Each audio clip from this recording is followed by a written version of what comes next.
भागवत की कथा पीनी है।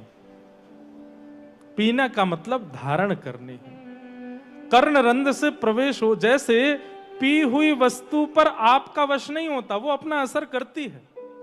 अब आप ये सोचें कि पानी पिया जाए और प्यास ना बुझे, हो सकता है? ऐसा नहीं होगा। पानी पिएंगे तो प्यास बुझेगी, दूध पिएंगे तो पौष्टिकता आएगी। आपके ऊपर उसका कोई वश नहीं है कि भाई दूध भीतर जाए और पौष्टिकता ना लाए।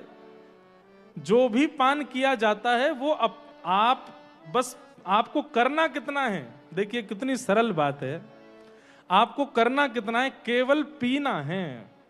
कल्याण का कार्य वो अपने आप करेगी। जो वस्तु भीतर गई है वो अपना असर खुद करेगी, आपको उसके लिए कुछ करने की आवश्यकता नहीं।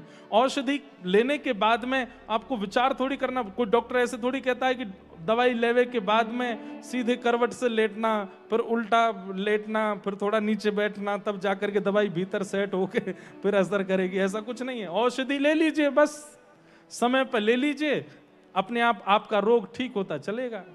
ठीक वैसे ही पिबत भागवतम रसमालयम, भागवत की कथा को सुनो मत, पियो। आप तो केवल धारण कीजिए, फिर कथा अपना असर खुद करेगी।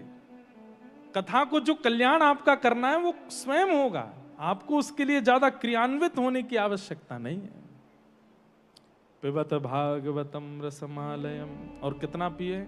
मोहर हो रसिका भुवि भावुका, पीते रहो। हे रसिक जनों, हे भावुक जनों, पीते रहो।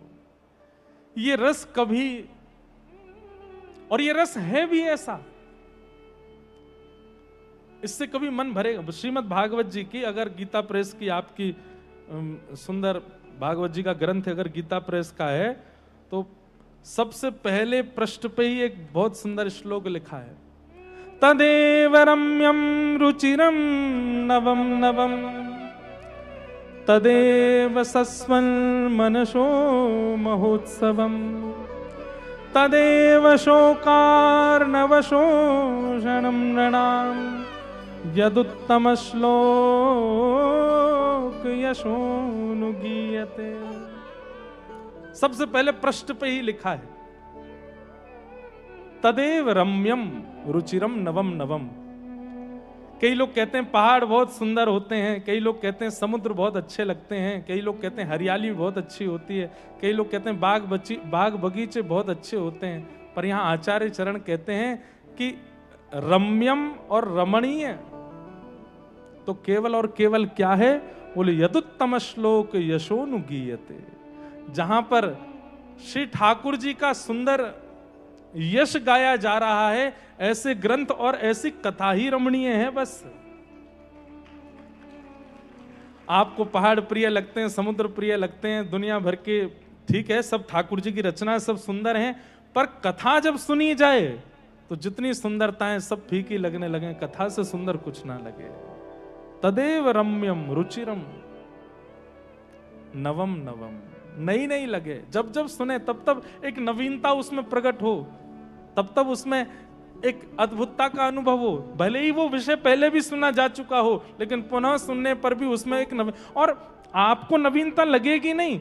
वक्ता के चित्त में अगर अध्ययन की स्थिति है तो कथा स्वयं कृपा करके नवीन नवीन भाव प्रकट कराती है। नवम नवम, ऐसी भागवत की कथा, उनके प्रति क्या भाव? बोले पिबत भागवतम रसमालय, कितना पिए? बोले मोहर हो रसिका भुवि भावुका, पीते रहो। उसकी कोई एक स्थिति नहीं होनी चाहिए कि तब तक ही सुननी है, तब तक ही पीनी है, पीते रहो। हर बार कुछ नवीन मिलेगा, कुछ अत्यंत समीपता का अनुभव होगा ठाकुर जी के प्रति। हमारे गोवर्धन में श्री पूज्य श्री माधवदास बाबा विराजमान है। उनके पास जब जब दर्शन के लिए जाते हैं, महाराज जी की एक बहुत सुंदर भाव, वैसे अस्वस्थ हैं बहुत समय से महाराज जी, और जब जब भी गए हैं तब तब कोई ग्रंथ उनके आसपास होता है तो ब्रजवासियों का बहुत सम्मान करते हैं, बहुत प्रणाम करते हैं, वंदन करते हैं, कुछ ग्रंथ आगे धर देंगे और बस प्रार्थना कुछ सुना दीजिए इसमें से, ऐसी भावना। कितनी बार जब जब दास गए तो कुछ ना कुछ ऐसे भाव रखेंगे, कोई ग्रंथ आगे कर देंगे, इसमें से कुछ सुना दीजिए, एक श्लोक ही बोल दीजिए, कुछ सुनाइए।